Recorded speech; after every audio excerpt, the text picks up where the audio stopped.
பூமியைக் காக்க வந்த ஏலியன். அண்டத்தின் அகலமான இருளில் ஒரு சிறிய நீலக் கோள் ஒளிந்து கொண்டிருந்தது.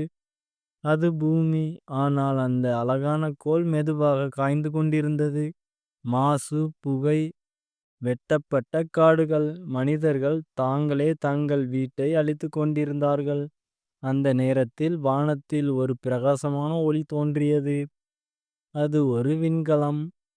அதில் இருந்து வெளியே வந்தான் ஏலியன்.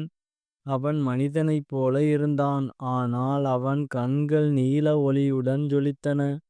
அவன் இதயம் பூமியின் துடிதுடிப்பை உணர முடிந்தது.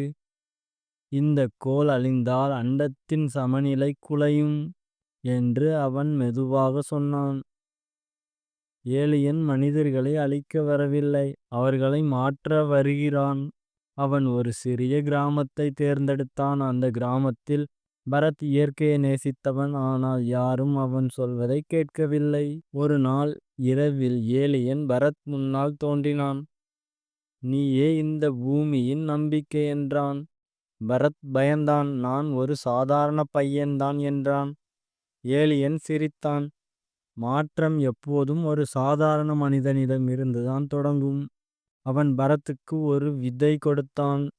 இதை நட்டு வளர்த்து விடு. ஆனால் இது ஒரு மர விதை மட்டும் இல்லை, இது நம்பிக்கையின் விதை. பரத் அந்த விதையை கிராமத்தில் நடுவில் நட்டான். அடுத்த நாள் ஒரு அதிசயம். ஒரே இரவில் அந்த விதை ஒரு பெரிய மரமாக வளர்ந்தது. அந்த மரம் சுற்றியுள்ள காற்றை சுத்தமாக மாற்றியது. உலர்ந்த குளம் தண்ணீரால் நிரம்பியது. பறவைகள் திரும்பி வந்தன. மக்கள் அதிர்ச்சியடைந்தனர். இது எப்படி சாத்தியம் என்றார்கள். பரத் சிரித்தான். இயற்கையை காக்க ஆரம்பித்தால் இயற்கையே நம்மை காப்பாற்றும். அந்த மரத்தின் கீழ் ஏலியன் மீண்டும் தோன்றினான்.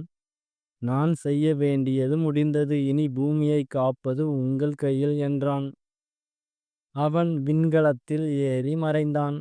ஆனால் அந்த மரம் இன்னும் அங்கே உள்ளது. அது ஒரு மரம் மட்டும் இல்லை, அது ஒரு நினைவூட்டல். பூமியை காக்க ஒரு ஏலியன் தேவையில்லை, நாம் போதும்.